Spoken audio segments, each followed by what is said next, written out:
고린도후서 4장 7절 15절 말씀 가지고 하나님의 능력으로 헌신하는 사람들, 이런 제목으로 함께 은혜를 나누겠습니다. 신학자들이 모여서 오늘날 교회의 현실을 분석하고 미래에 바람직한 교회는 어떤 모습이 하는가를 주제로 토론을 벌이고 있었습니다. 그중에 한 신학자가 오늘날 교회가 대형화되고 재정 규모도 커져서 사도행전 3장에서 베드로와 요한이 성전 미문에 앉아있던 안전뱅이에게 내게 금과 은은 얻거니와 라고 외쳤는데, 이제는 그런 말이 필요 없게 되었습니다. 풍부한 교회 재정으로 인해서 어려운 사람들을 구제할 수 있기 때문입니다. 그렇게 말했습니다.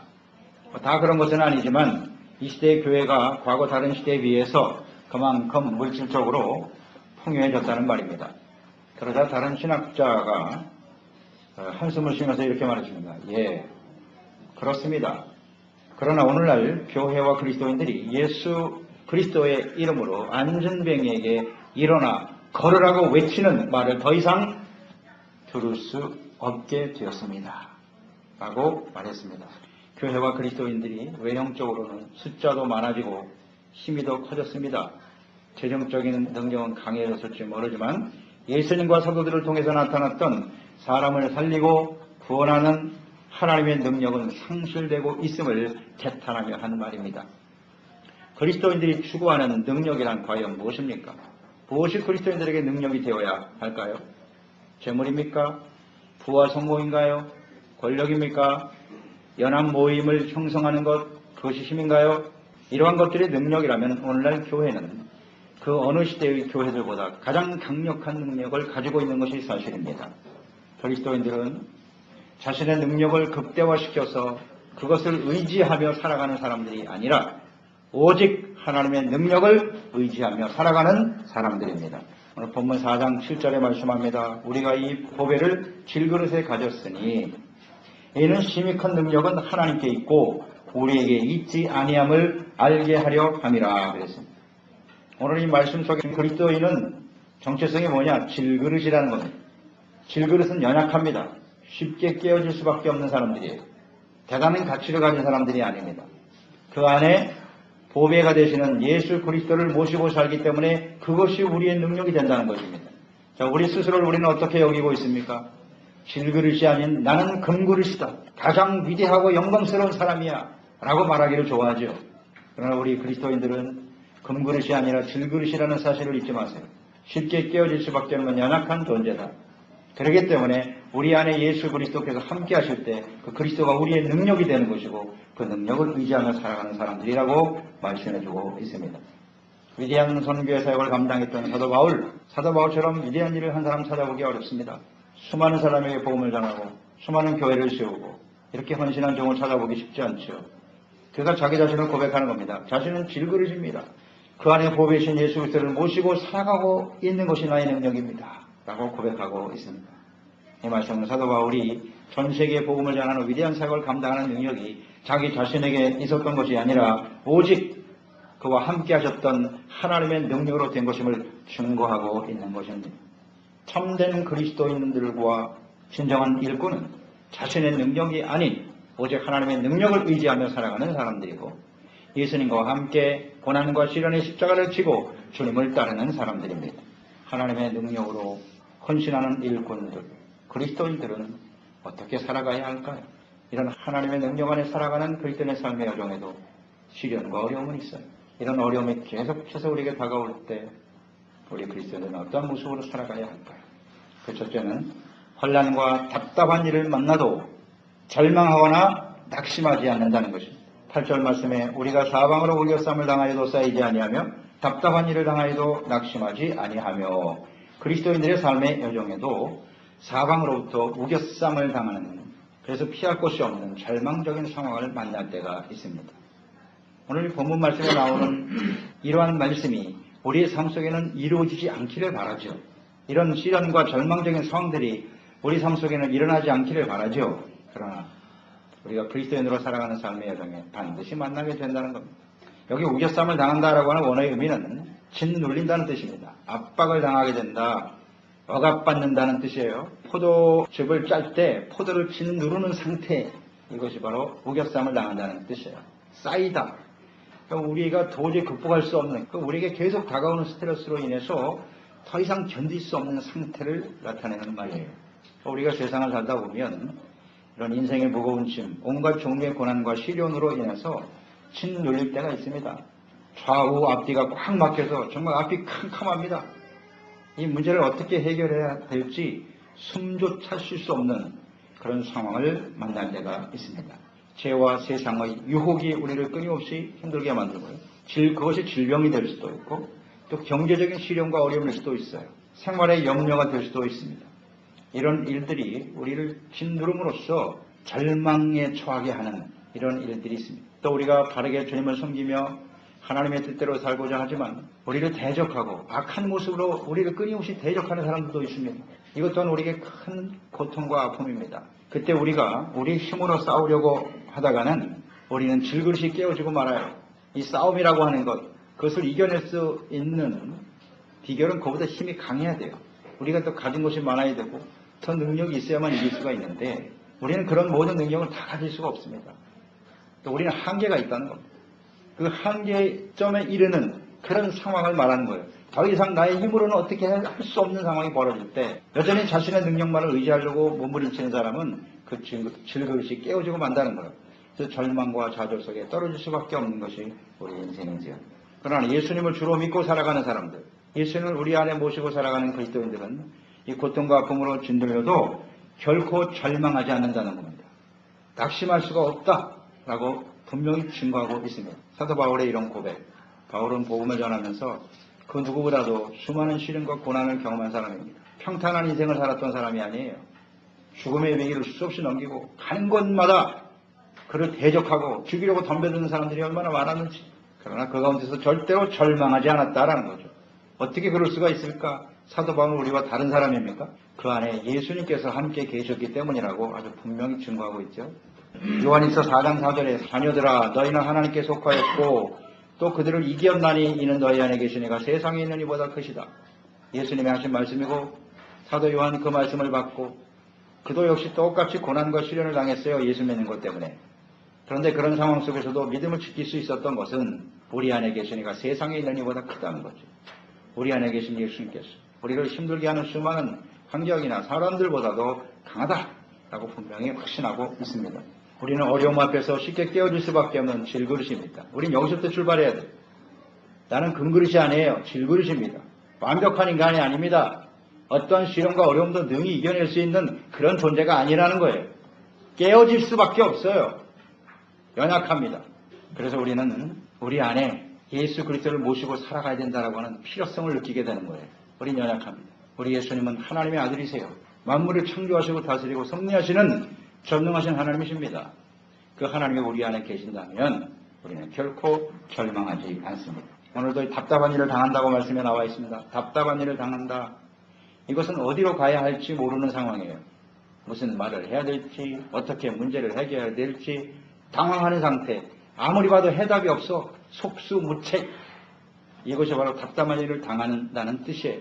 그러니까 우겨쌈을 당한다고 하는 것은 외부적인 일로 인해서 불안하고 고통스러운 것이라면 이 답답한 일을 당한다라고 하는 의미는 내적인 고통이에요. 근심, 걱정, 염려가 짓눌려가지고 낙심하는 상태. 인생을 살다 보면 이러한 일을 당할 때가 분명히 있습니다. 하나님께서 구원하시고 그분의 인도하심을 따라 살아가는 하나님의 백성들, 그들이 가장 첫 번째 만난 난관이 바로 홍해였죠. 뒤에서는 애굽 병사들 따라오죠. 앞에는 창이나 홍해가 가로막혀 있죠. 앞으로 갈 수도 없고 뒤로 갈 수도 없고 신퇴양난, 속수무책, 아무런 대책이 없어요. 이런 일을 만날 때가 있습니다. 우리의 삶 속에 종종 있어요. 그럴 때 우리 그리스도인으로 주님의 육근으로 살아가는 하나님의 자녀들은 그곳에서 하나님의 능력을 경험하게 되지요. 하나님을 믿고 의지함으로써 그 문제를 해결하는 그런 놀라운 은혜를 경험하게 되는 거예요. 우리가 하나님의 자녀로 살지만 우리의 인생은 그렇게 순풍만 있는 것이 아닙니다. 광풍을 만나기도 하고 파도에 휩싸이기도 하고 때로는 풍랑 속에서 침몰할 것 같은 두려움 속에 빠지기도 하는 것이에요. 우리가 이런 상황을 만나더라도 낙심할 필요가 없다는 것입니다. 낙심하지 않는다는 거예요. 그 이유는 하나님께서 우리와 함께 하시기 때문이죠. 예수님의 제자들이 예수님과 함께 갈릴리 호수를 지났던 일이 있었죠. 갑자기 광풍이 불어왔습니다. 그들이 어부 출신이지만 자신들의 힘으로는 도저히 극복할 수 없는 광풍이 몰아왔어요. 배에는 물이 들어옵니다. 이제 곧 침몰할 것 같습니다. 그때 예수님 막 깨우잖아요. 주여 우리를 살려달라. 그때 예수님께서 일어나 말씀 한마디 하셨죠. 바람을 꾸짖으시니 그 자리에서 잠잠해집니다. 그 예수님을 모시고 살기 때문에 그것이 바로 능력이에요. 처음에 제자들은 자신의 능력으로 물을 퍼내고 배를 바로잡아보려고 애를 썼습니다. 그러나 거기까지 더 이상 자신의 능력으로 할 수 없는 상황이 벌어질 때 그 안에 예수님이 계셨기 때문에 그들은 살아날 수 있었습니다. 그 일을 왜 경험하게 하셨을까요? 이게 중요하죠. 예수님과 함께 인생을 살아가는데 풍랑을 만나지 않으면 좋잖아요. 근데 왜 풍랑을 만나게 하셨느냐 하는 겁니다. 그것이 바로 오늘 말씀에 있는 내용과 같은 거예요. 우리의 능력이 나에게 있는 것이 아니라 질그로가 같이 우리는 연약한 인생일 수밖에 없지만 우리 안에 주님이 함께 계실 때 그것이 바로 우리의 능력이 된다는 사실을 알게 하려 하심이니라. 그래서 이런 일들을 경험하게 하시는 거예요. 내가 능력이 아니라 나와 함께 하시는 하나님의 능력이라는 사실을 깨닫고 믿고 의지하며 살아가는 것, 이것이 바로 연단이고 우리의 삶 속에 답답한 일, 때로는 우겨쌈을 당하는 일을 경험하게 하시는 하나님의 뜻입니다. 우리는 그런 일을 만날 때 우리는 거기서 깨닫게 되는 거예요. 내가 나의 능력을 의지하며 살아온 인생인가? 아니면 하나님의 능력으로 인생을 살아가는 사람인가를 그런 상황 속에서 깨닫게 되는 거예요. 두 번째, 박해와 죽음이 다가와도 버림을 받거나 멸망당하지 않습니다. 망하지 않습니다. 9절의 고백이죠. 박해를 받아도 버림받지 아니하며 거꾸로 뜨림을 당하여도 망하지 아니하고 그리스도인으로 세상을 살아가는 일은 많은 반대와 박해에 직면하게 되는 것이에요. 죄악된 세상은 구원받아 하나님의 자녀로 의롭고 거룩하고 진실된 모습으로 살아가는 사람들을 좋아하지 않습니다. 예수님은 하나님의 아들이시죠. 사람의 몸을 가지고 이 땅에 찾아오셨어요. 우리를 구원해 주시기 위해서 오신 분이에요. 그런데 사람들이 예수님을 좋아했습니까? 예수님을 싫어했습니다. 그것도 하나님의 자녀와 백성들이 예수님을 배척했어요. 십자가에 못 박아 죽였습니다. 왜 그렇게 하였나요? 예수님께서는 요한복음 3장 19절로 20절에 이렇게 말씀하셨어요. 그 정죄는 이것이니 곧 빛이 세상에 왔으되 사람들이 자기 행위가 악함으로 빛보다 어둠을 더 사랑한 것이니라. 악을 행하는 자마다 빛을 미워하여 빛으로 오지 아니하나니 이는 그 행위가 드러날까 함이요. 빛으로 오신 예수는 자신들의 악함이 드러날까 봐 죽였어요. 세상은 그렇습니다. 빛을 싫어합니다. 의롭고 진실되게 살아가는 것 싫어해요. 그래서 우리가 진정한 그리스도인으로 삶을 살아간다면 이 세상에서 예수님이 당하셨던 것처럼 박해와 어려움을 만날 수밖에 없습니다. 우리가 그리스도인으로 인생을 살면서 나는 한 번도 박해를 받아본 적이 없는데요. 손해를 당하거나 상처를 받거나 불이익을 당한 적이 없는데요. 그 사람은 그리스도인이 아닙니다. 그건 아주 분명합니다. 예수 믿는 것 때문에 손해를 보고 예수 믿는 것 때문에 내가 참아야 되고 예수 믿는 것 때문에 내가 많은 고통과 시련이 있지만 인내하는 이런 모습이 있는 사람들이 진짜 예수 믿는 사람이에요. 세상은 그렇지 않거든요. 다양한 박해들이 있습니다. 뭐 이런 거겠죠. 사람들에게 조롱당하는 것, 멸시당하는 행동 이런 것도 다 박해죠. 혹은 또 중상모략하는 사람들이 있어요. 그 다음에 따돌림 당하죠. 예수 믿는 사람들 별로 좋아하지 않으니까 세상 말로 왕따시킵니다. 그 다음에 멸시당하는 거 위협도 하죠.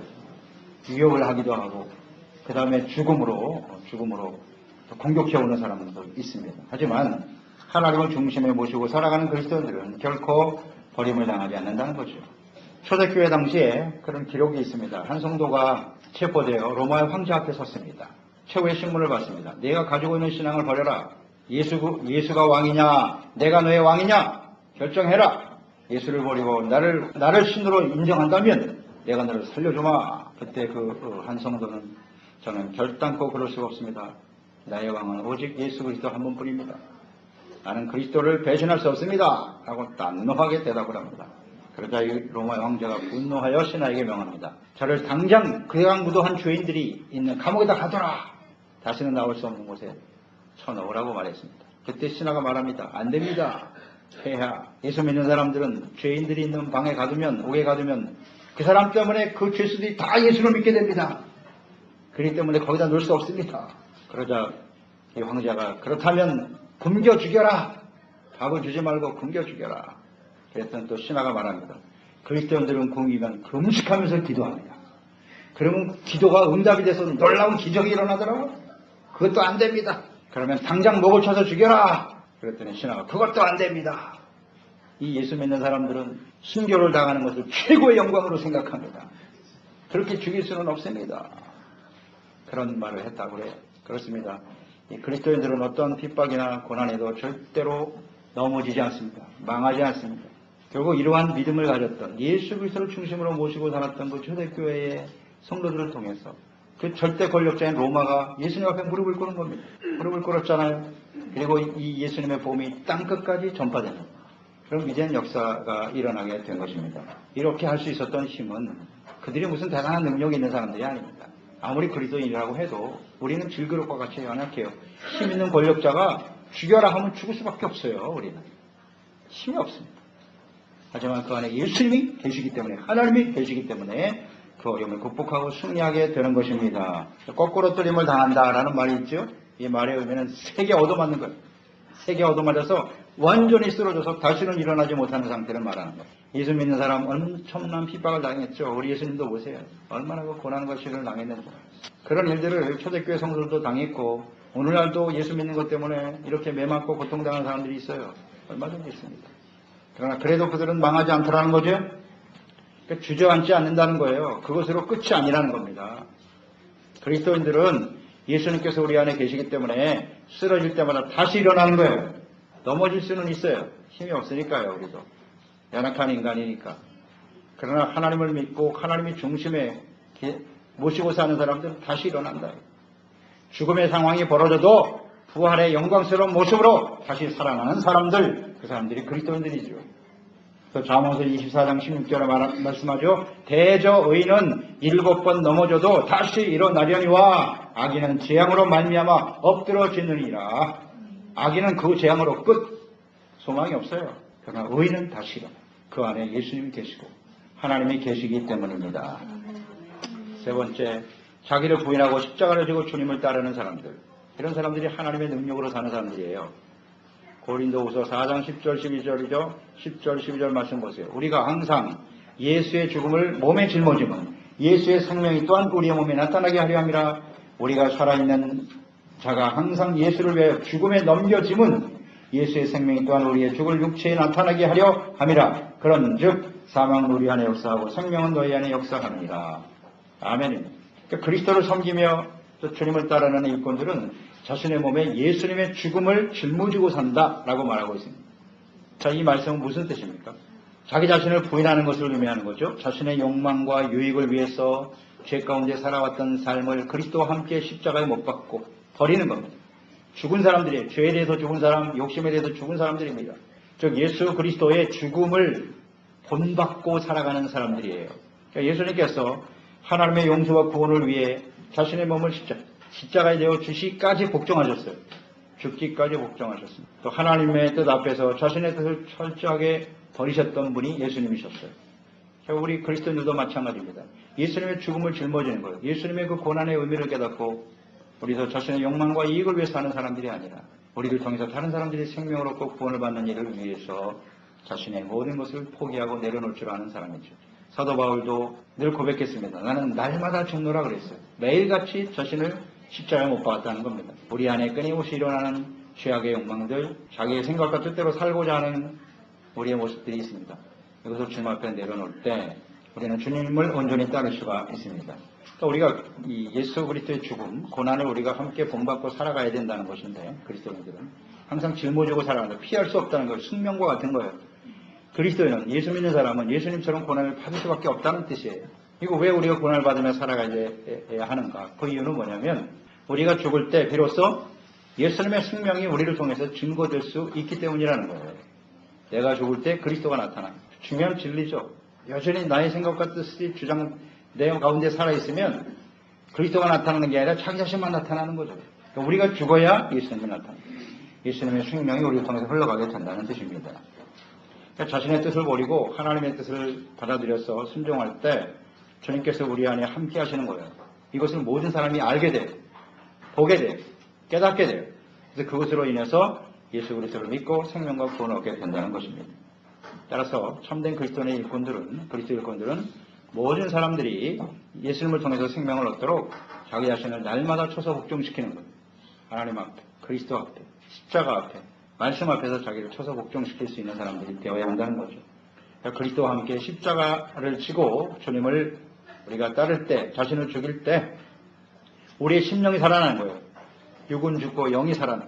영이신 하나님의 영광을 나타내게 되고 그리스도를 닮아가게 되는 것이고 그리스도를 따르는 의와 거룩한 하나님의 자녀로 변화되어지는, 우리를 변화시키는 하나님의 능력을 사람들이 보게 돼요. 이게 참 중요한 의미입니다. 우리가 아무리 오랫동안 예수를 믿어도 이렇게 예수님의 십자가의 죽음의 의미를 깨닫지 못하고 자기를 쳐서 복종시키는 삶을 계속하지 않는다면 사람들이 우리를 통해서 그리스도를 볼 수가 없다는 거예요.